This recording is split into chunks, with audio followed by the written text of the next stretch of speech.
harus segera diberhentikan secara tidak hormat.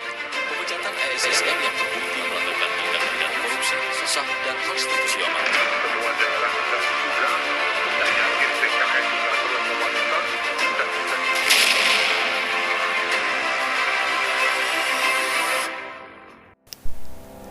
Assalamualaikum warahmatullahi wabarakatuh.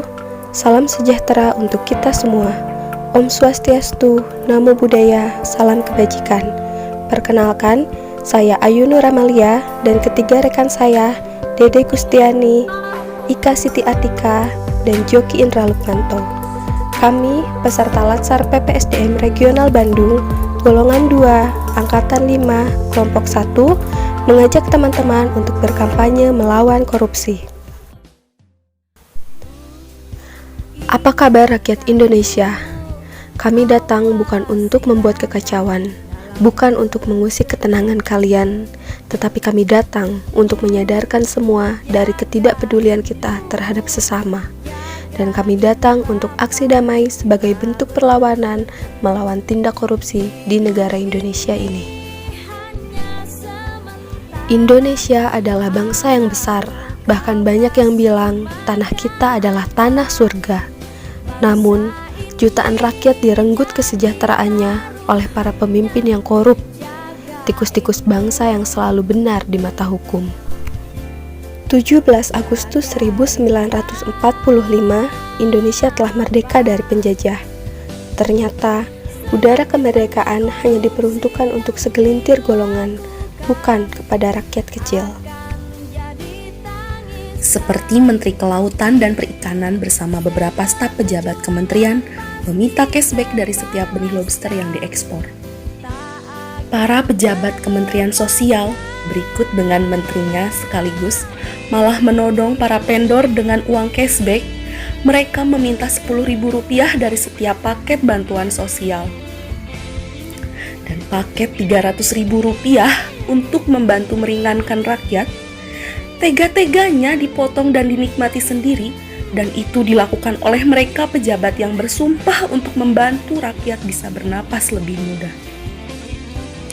Inilah kenyataan. Inilah kenyataannya. Memang kita tidak kaget, tapi sangat wajar dan sangat pantas untuk kita hentikan. Mari kita hentikan dengan beberapa strategi berikut. Salah satunya yaitu niat anti korupsi, yaitu dengan berusaha membangun integritas diri, keluarga, organisasi, masyarakat, dan bangsa semakin menguat dan berubah menjadi energi yang selalu menyemangati dan membuat komitmen untuk bergerak memberantas korupsi. Pendidikan moral sejak dini. Pendidikan moral merupakan pondasi yang harus diberikan sedari kecil. Orang yang bermoral akan berlaku adil, berintegritas, dan bermartabat. Mereka akan menyadari bahwa perbuatan korupsi akan merugikan sendi-sendi kehidupan. Spiritual akuntabilitas. Sadar anti korupsi yang dibangun melalui pendekatan spiritual dengan selalu ingat akan tujuan keberadaannya sebagai manusia di muka bumi, dan selalu ingat bahwa seluruh ruang dan waktu kehidupannya harus dipertanggungjawabkan kepada Tuhan. Ini dapat menjadi benteng yang kuat untuk anti korupsi. Sanksi yang berat pada koruptor akan memberikan efek jera atau pelajaran bagi seluruh kalangan agar tidak melakukan hal yang serupa. Membangun supremasi hukum yang kuat adalah dengan memberlakukan hukum secara adil tanpa pilih kasih, sehingga tidak ada lagi manusia yang kebal hukum. Memanfaatkan teknologi pada sistem. Teknologi dapat digunakan untuk mempermudah sistem birokrasi pemerintahan, dan dengan memanfaatkan teknologi, maka setiap aktivitas dapat dipantau sehingga meminimalisir kesempatan untuk melakukan korupsi. Hilangkan budaya menyuap di masyarakat yang sudah menjadi tradisi. Suap menyuap dikategorikan sebagai salah satu tindak kejahatan korupsi. Tindakan tersebut dilakukan untuk mempermudah sistem birokrasi yang rumit.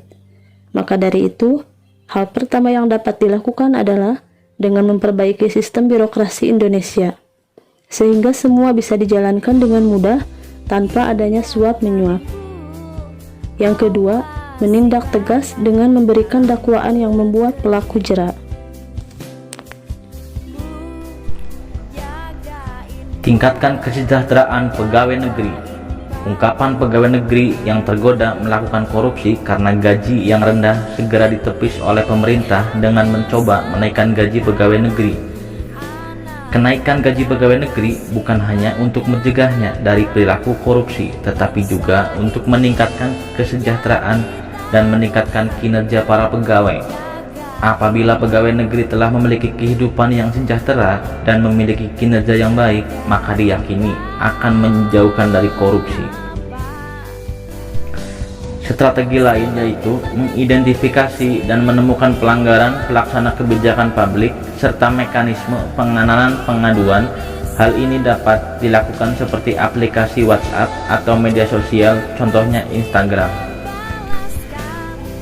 Seluruh aparatur sipil negara atau ASN membuat dan mengupload video komitmen tidak akan melakukan korupsi dan menyebutkan konsekuensi jika melanggar. Setiap periode gaji setiap ASN mendapatkan SMS atau WA berupa peringatan agar senantiasa jauh dari tindak korupsi. Say no to korup, hentikan korupsi demi kesejahteraan bangsa ini. Demikian kampanye video anti korupsi dari kelompok kami. Mohon maaf apabila masih banyak kekurangan dalam penyampaian. Sekian, wassalamualaikum warahmatullahi wabarakatuh. Terima kasih.